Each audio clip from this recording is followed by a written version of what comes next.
दोस्तों, आज की कहानी है लड़की हुई है। 2 दिन तो हुए थे माँ को घर आए हुए, और सुबह सुबह ही माँ अपना सामान पे करके वापस जाने की तैयारी कर रही थी। ऐसे ही तो ना आई थी माँ बेटे के घर। आने का कारण भी खास था। बहू की डिलीवरी हुई थी और दादी बनने का नसीब मिला था माँ को। माँ दौड़ी दौड़ी खुशी खुशी अपने कॉलेज से छुट्टियाँ लेकर आई थी अपने पोते का मुंह देखने के लिए। एक बड़े कॉलेज में लेक्चरर होने के बावजूद माँ की सोच अभी भी ऑर्थोडॉक्स टाइप की थी, जो पहले से ये सोच कर बैठी थी कि पोता होगा तो अच्छा होगा। माँ के अरमानों पर तब पानी फिर गया जब बहू ने बेटे को नहीं, बेटी को जन्म दिया। हालांकि माँ ये सब अपने चेहरे पर दिखाना नहीं चाहती थी, लेकिन उनका बर्ताव सारी बातें बयां कर रहा था। माँ को वापस जाने की तैयारी करता देख बेटा माँ के पास आया और माँ से बोला, माँ, 2 दिन तो हुए हैं तुम्हें आने को और तुम जाने की तैयारी कर रही हो। अरे बेटा, तुम तो जानते ही हो कॉलेज फिर से शुरू हो गए हैं। तुम्हारे पापा और मेरे लेक्चर फिर से शुरू करने पड़ेंगे। ज़्यादा छुट्टियां भी तो नहीं ली थी मैंने, जाना तो पड़ेगा। लेकिन तू चिंता मत कर, थोड़े दिन बाद मैं और तुम्हारे पापा दोनों ही वापस आएंगे। अगले दिन सुबह सुबह माँ नहा धोकर जाने के लिए तैयार थी। बेटा किचन से चाय बनाकर माँ को देता है। माँ बेटे को बहू और पोती के बारे में पूछती है। बेटा कहता है, दोनों सो रहे हैं।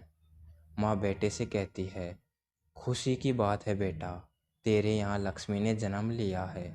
लेकिन मेरी मानो तो अब तुम और बहू मिलकर एक और बच्चा प्लान कर लो, ताकि तेरी फैमिली पूरी हो जाए। हो सकता है मेरी बातें तुम्हें पुराने ज़माने की लगे, लेकिन थोड़ा प्रैक्टिकल होकर सोचो। बेटा अच्छे से जानता था कि माँ जो कह रही थी और जो कहना चाहती थी वह बातें दोनों ही बहुत अलग थी।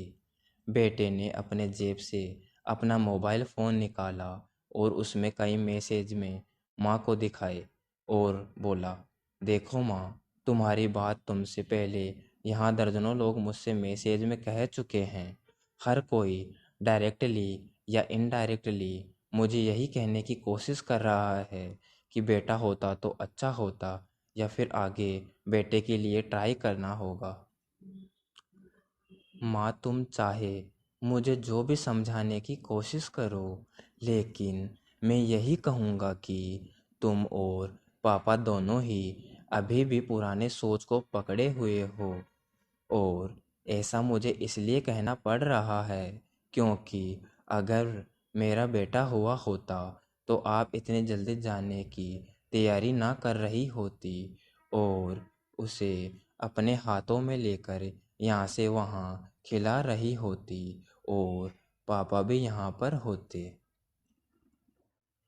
21वीं सदी में जी रहे हैं हम, फिर भी ऐसी मान्यताएं, और आप दोनों से मुझे यही उम्मीद ना थी। आप हजारों बच्चों को लेक्चर देते हो और खुद इस तरह के विचार रखते हो। अगर आप ऐसा मानते हो कि बेटा और बेटी दोनों होंगे तभी फैमिली कंप्लीट होगी, तो मेरे एक सवाल का जवाब दीजिए कि मैं अकेला क्यों हूँ? मुझे कोई बहन क्यों नहीं है? माँ के पास बेटे के सवालों का कोई जवाब न था। वो अपनी नज़रें झुकाए वहाँ से चली गई। बेटा अपनी माँ से बहुत प्यार करता था। वह बिल्कुल उनका अपमान करना नहीं चाहता था, लेकिन गलत विचारों का समर्थन करना भी उसे ठीक नहीं लगा। यह सारी बातें बहू ने भी सुन ली थी। बेटे ने उसके पास जाकर उसका उतरा हुआ चेहरा देखकर उसे समझाते हुए कहा, देखो चारू, तुम्हें माँ की बातों से या किसी और की बातों से परेशान होने की ज़रूरत बिल्कुल नहीं है। मुझे कोई फ़र्क नहीं पड़ता कि मुझे बेटा हुआ है या बेटी। मेरे लिए यह बड़ी बात है कि मेरी बेटी स्वस्थ है और खुश। चारू बोली, मैं माँ की बातों से या किसी और की बातों से बिल्कुल परेशान नहीं हूँ, लेकिन हाँ, मैं परेशान ज़रूर हूँ। मैं एक समाज सेविका हूँ और मैं हर दिन कई लड़कियों से मिलती हूँ। अचरज की बात है कि मुझे आज तक एक भी लड़की ऐसी नहीं मिली जो कहती हो कि लड़की होने की वजह से उसे अलग तरीके से ट्रीट ना किया गया हो या कुछ सहना ना पड़ा हो। मैं खुद एक औरत हूँ और इस बात का अनुभव मैंने भी किया है। और अब जब हमारे घर में भी एक लड़की ने जन्म लिया है तो मैं परेशान हूँ। पति अपनी पत्नी को समझाते हुए कहता है, कल्पना चावला, रानी Lakshmibai, PV Sandhu, Pratibha Patil, mother Teresa, Kiran Bedi, list इतनी लंबी है कि कभी ख़त्म ही ना हो। क्या इन सब ने यह सब फेस नहीं किया होगा? ज़रूर किया होगा, लेकिन उन्होंने दुनिया को जो साबित करके दिखाया है और जिस मुकाम पर वे पहुंची है, वही हर लड़की को हौसला देने के लिए काफ़ी है। और इन सब में जो सबसे पहला नाम आएगा, जो हमारी बेटी को हौसला देगा, वह होगा चारू शर्मा का, यानी कि तुम्हारा। हमारी बेटी की हिम्मत और ताकत बनोगी तुम।